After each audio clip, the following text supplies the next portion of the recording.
आज आप सुख से रह रहे हैं, आनंद से रहे हैं, आपके पास संतान बढ़िया है, पत्नी झगड़ा नहीं करती, पति भी आपके पास बहुत अच्छा है, परिवार बहुत अच्छा है जिसमें भजन पूजन होता है, संध्या आरती बाती होती है, सबका आदर मान सम्मान होता है, तो भगवान कहते हैं कि इस बात का ये परिचय है कि वह आने वाला व्यक्ति सीधे मेरे धाम से गया है, बैकुंठ से गया है। भगवान के शब्द। यहाँ उसको कष्ट है, दिक्कत है, परेशानी है, खान पान ठीक नहीं है, नास्तिक बन करके जी रहा है, पहले दुनिया भर के अपराध किए और फिर मरने को तैयारी कर रहा है, फिर भोगेगा, फिर कष्ट भोगेगा। हे गरुण, लोग कहते हैं कि ईश्वर जो कराता है वो हम कर रहे हैं। भगवान कहते हैं गरुण, कोई बाप चाहेगा कि मेरा बेटा डकैती डाले? कोई पिता चाहेगा कि मेरा बेटा को कर्म करे? कोई ये चाहेगा?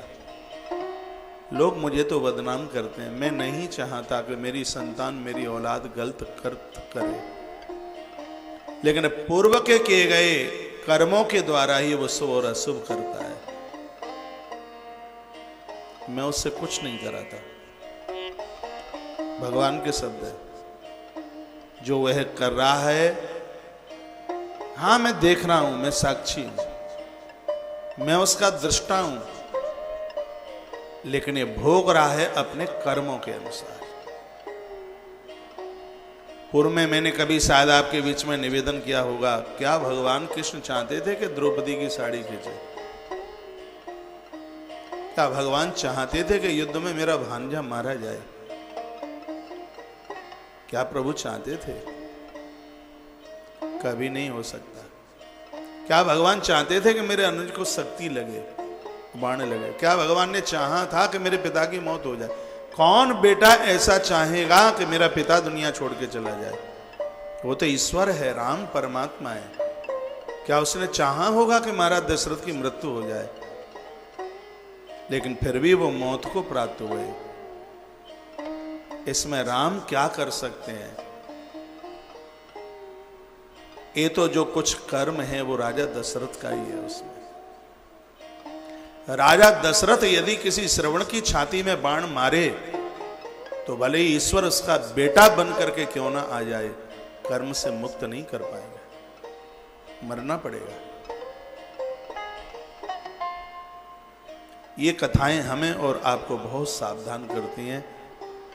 ईश्वर के ऊपर दोषारोपण बिल्कुल भी मत कीजिए, नहीं कीजिए। तो भगवान कहते हैं कि जीव की दुर्गति होती है, मुझे बहुत बड़ा कष्ट होता है, भारी कष्ट होता है। पूरे परिवार के भरण पोषण में अन्याय और अपराध करने में कभी नाम तो लेता नहीं है, मेरा कोई सत्कार करता नहीं है। एवं कुटुंब भरणे व्यापृतात्मा जितेन्द्रिय म्रियते रुदताम स्वानुमुरवेदनयास्तदी।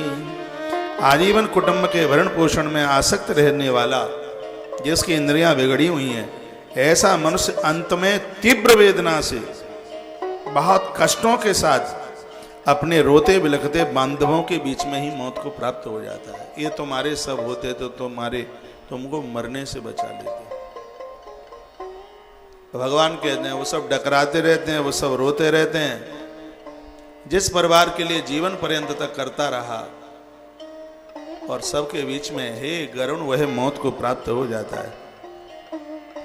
विकलेन्द्रिय संगातो चैतन्यो जड़ताम गते प्रचलन्ति तथा प्राणायामी निकषवर्तवी। यमदूतों के निकट आ जाने के कारण इंद्रियां उसकी इतनी निष्क्रिय हो जाती हैं, उस समय भी चिल्लाता है, उस समय भी वो दुनिया को पुकारता है, गला रोकता है, बच्चों को, बेटी को, औलाद को बुलाएगा, उस समय भी उसको ईश्वर याद नहीं आता, वो नजर नहीं आता।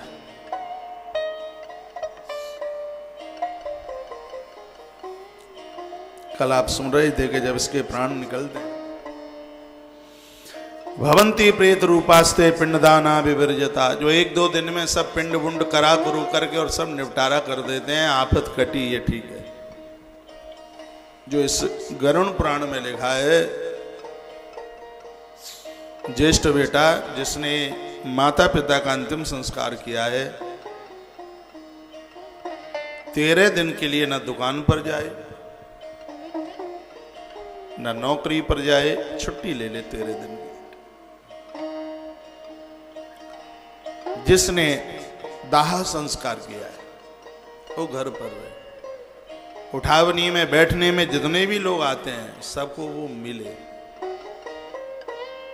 भगवान कहते हैं यदि ऐसा नहीं किया जाता है, उसके घर से वो 10 दिन के लिए पिंड नहीं मिलता है, तो यहाँ लिखा हुआ है आकल्पम निर्जना अरण्ये भ्रमंती बहु दुखिता।